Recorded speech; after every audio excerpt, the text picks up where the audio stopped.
Good morning, everyone. Just checking out my hair. What's going on there? Hope you're all right. Tuesday. I'm gonna do this. Tuesday, the 10th of August, 2021. Um, hope you're all doing good. Um, I've got my coffee. I've got nothing. I've got no attempt at humour this morning to start with.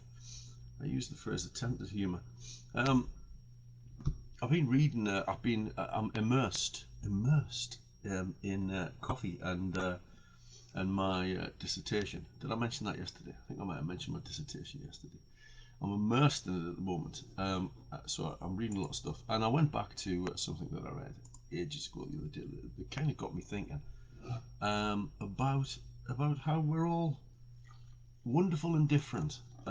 So what I'm about to say uh, doesn't mean that any of us are any better or whatever than anybody. But I was reading this article. I'll just very quickly. The, uh, the piece of research I've done for my master's dissertation is around the personality type of social workers, or one idea around the personality type of social workers.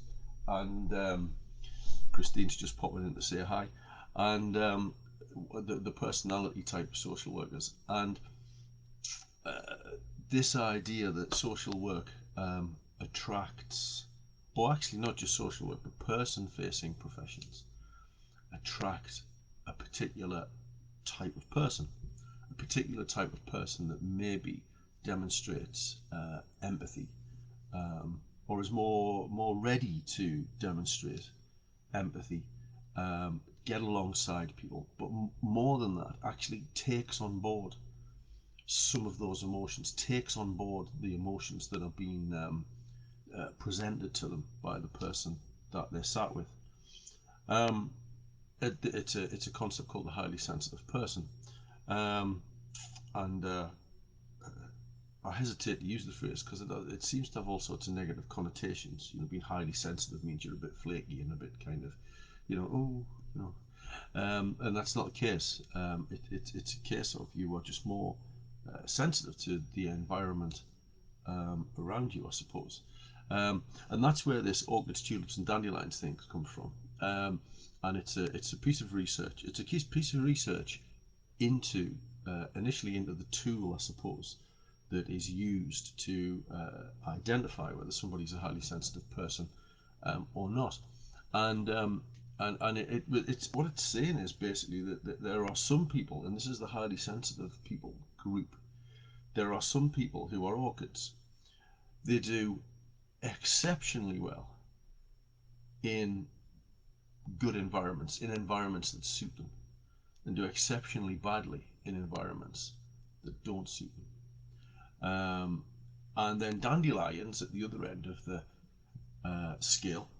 If anybody's a gardener, they'll know about dandelions. They do all right anywhere, pretty much.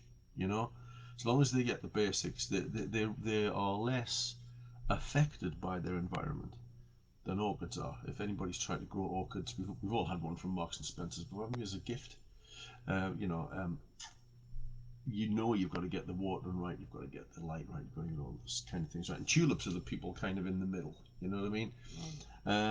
So orchids, tulips, and dandelions, and that just got me thinking exactly the same thing about self care. And I suppose that's where the kind of research into this highly sensitive person thing goes for me, because it's kind of like, if social work attracts, and person facing professions attract, certain types of people, then those people in those organizations need supported and provided with environments of a particular type that is different to maybe the sort of environments that other people need, um, because they're gonna be more affected by environment. And there's all sorts of things you can think of, isn't there? And I talked the other day about was that might have been last week, talking about hot desk and environments and those kind of things that are problematic for people who are orchids, maybe not so problematic for people who are dandelions, or even tulips maybe. Um, and that what struck me with that is that we're all the same in terms of the kind of self-care mix that we need, aren't we? Because if you're an orchid in a problematic environment, for you as an orchid, then you need to be immersed in your self-care because you need to somehow manage and deal with the, the trauma. Maybe trauma is too strong a word for this, but you have to deal with the impact of what you've observed and seen. You have to deal with the impact of being in a particular type of environment, don't you? Because you are a particular type of person.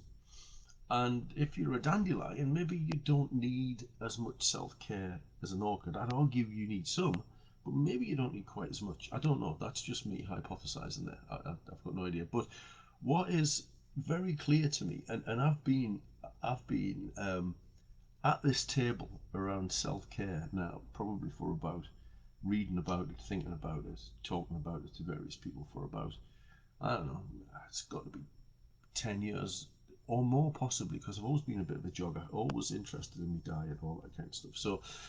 So I've been at the table for a long time, and what I know is that some people seem to do very little self-care, but still do well enough, but objectively anyway.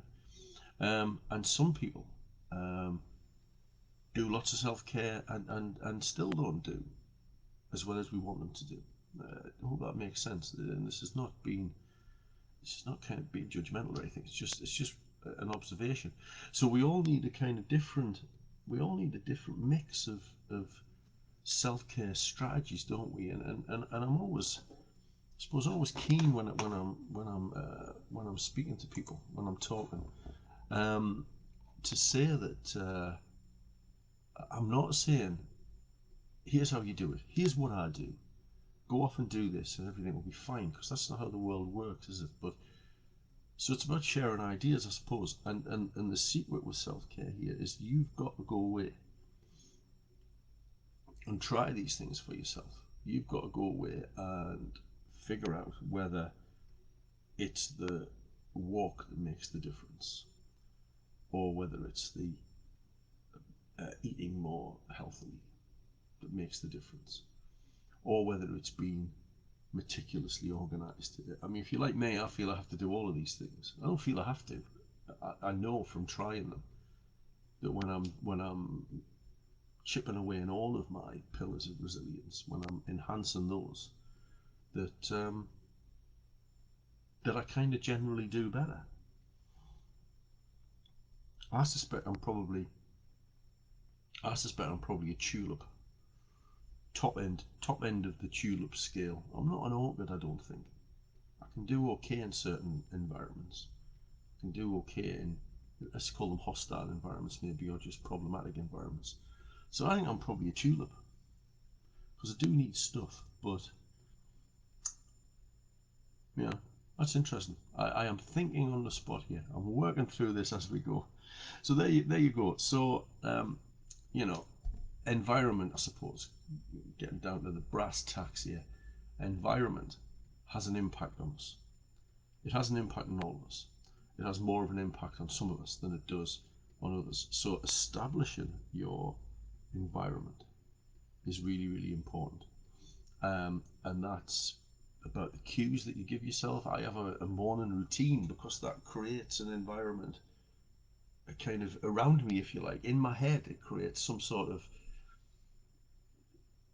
space to then move into the day, I guess is what I'm saying. Then when I come in here, my environment's very particular in here, and none of it, or very little of it, is by chance. The plants are not by chance.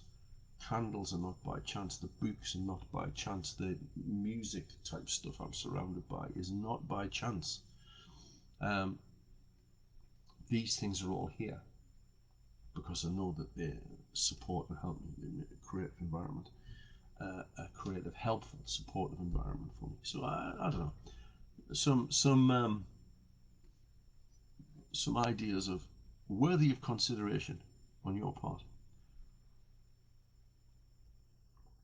And yeah, there you go, and a cup of coffee to kind of break myself into the day. Routine, environment, structure. These things are very, very important to us. You know, and I'll have said this before if you've listened to me. We give our children structure, don't we? Those of you who and I have colleagues and friends who work in children's services, and they'll say they'll tell me that given that when children don't have structure, it's not so good for them. And then we become adults and we think, oh, we don't need structure. We can just do what the hell we like when we want. Well, we're just that little person made bigger. So structure, environment is everything as far as I'm concerned. Making those plans and delivering and executing on those plans. It helps you keep on track. It helps you keep on track with the things that you're trying to achieve and do, doesn't it? You know, it's something that I often say, and people challenge me on it. Not loads of people, but occasionally people challenge me on it, where I say it's all down to you. And I know there are, and I'm talking in general terms here because I know there are people who live in problematic situations where it's not just about them and other people are having significantly negative influences on them. But for most of us, one of the reasons I'm too heavy is because I stick too much stuff in my mouth. Nobody makes me.